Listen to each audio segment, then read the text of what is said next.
Friends hello friends, please like subscribe and share my channel. आज की कहानी है पंचतंत्र की कहानी आलसी ब्राह्मण। एक बहुत समय की बात है, एक गांव में एक ब्राह्मण अपनी पत्नी और बच्चों के साथ रहता था। उसकी जिंदगी बेहद खुशहाल थी। उसके पास भगवान का दिया सब कुछ था।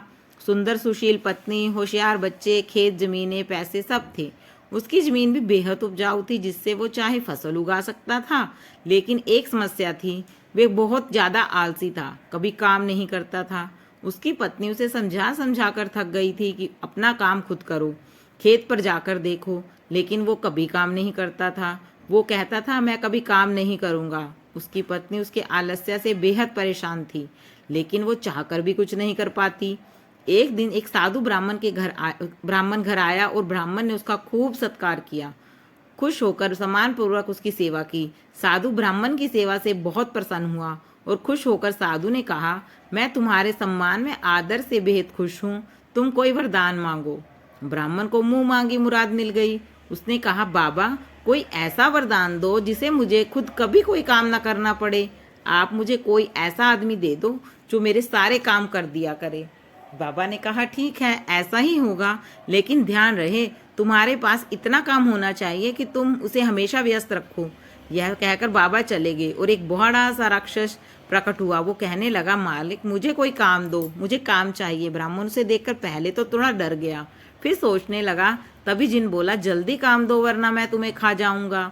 ब्राह्मण ने कहा, जाओ, जाकर खेत में पानी डालो। यह सुनकर जिन तुरंत गायब हो गया और ब्राह्मण ने राहत की सांस ली और अपनी पत्नी से पानी मंगाकर पीने लगा। लेकिन कुछ ही देर में जिन वापस लौट आया और बोला, सारा काम खत्म हो गया है, अब और काम दो। ब्राह्मण घबरा गया और बोला, अब तुम आराम करो, बाकी काम कल करना। जिन बोला, नहीं, मुझे काम चाहिए वरना मैं तुम्हें खा जाऊंगा। ब्राह्मण सोचने लगा और बोला, तो जाकर खेत जोत लो, इसमें तुम्हें पूरी रात लग जाएगी। जिन गायब हो गया। आलसी ब्राह्मण सोचने लगा, मैं तो बहुत चतुर हूँ।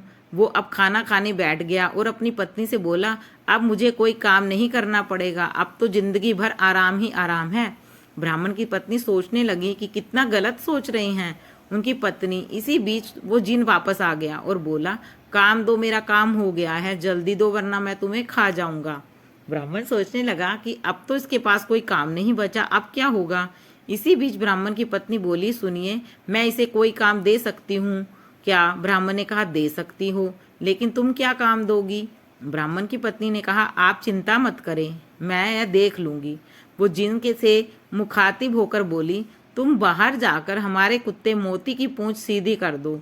ध्यान रहे, पूंछ पूरी तरह से सीधी होनी चाहिए। जिन चला गया। उसके जाते ही ब्राह्मण की पत्नी ने कहा, देखो, आपके आलस्य से कितना बड़ा खतरा हो गया है। पहले आपको काम करना पसंद नहीं था और अब आपको अपनी जान बचाने के लिए सोचना पड़ रहा है कि उसे क्या काम दें। ब्राह्मण को अपनी गलती का एहसास हो गया और बोला, तुम सही कह रही हो, अब मैं कभी आलस नहीं करूँगा, लेकिन अब मुझे डर इस बात का है कि इसे आगे क्या काम देंगे। यह मोती की पूंछ सीधी करके आता ही होगा। मुझे बहुत डर लग रहा है, हमारी जान पर बन आई है, अब क्या होगा, यह तो मुझे मार ही डालेगा। ब्राह्मण की पत्नी हंसने लगी और बोली, डरने की बात नहीं है, चिंता मत करो, वो कभी भी मोती की पूंछ सीधी नहीं कर पाएगा। वहां जिन लाख कोशिशों के बाद भी मोती की पूंछ सीधी नहीं कर पाया। पूंछ छोड़ने के बाद वह फिर से टेढ़ी हो जाती। रात भर वो यही करता रहा। ब्राह्मण की पत्नी ने कहा, अब आप मुझसे वादा करो, कभी आलस नहीं करोगे और अपना काम स्वयं करोगे। ब्राह्मण ने पत्नी से वादा किया और दोनों चैन से सो गए। अगली सुबह ब्राह्मण खेत जाने के लिए घर से निकला तो देखा जिन मोती की पूंछ सीधी कर रहा था। उसने जिन को छेड़ते हुए पूछा, क्या हुआ, अब तक काम पूरा नहीं हुआ क्या? जल्दी करो, मेरे पास तुम्हारे लिए और भी काम है। जिन बोला, मालिक, मैं जल्दी ही यह काम पूरा कर लूंगा। ब्राह्मण उसकी बात सुनकर हंसते हुए खेत पर काम करने चला गया और उसके बाद उसने आलस हमेशा के लिए ही त्याग दिया। सीख, कहानी से सीख है कि बच्चों, आलस ही मनुष्य का सबसे बड़ा दुश्मन है। अपनी मदद आप स्वयं करने से ही कामयाबी मिलती है और आलस करने से जिंदगी में बड़ी मुसीबतें आ सकती हैं। ऐसी ही रोचक और मनोरंजक कहानियाँ सुनने के लिए please like, subscribe and share my channel. Thank you for listening.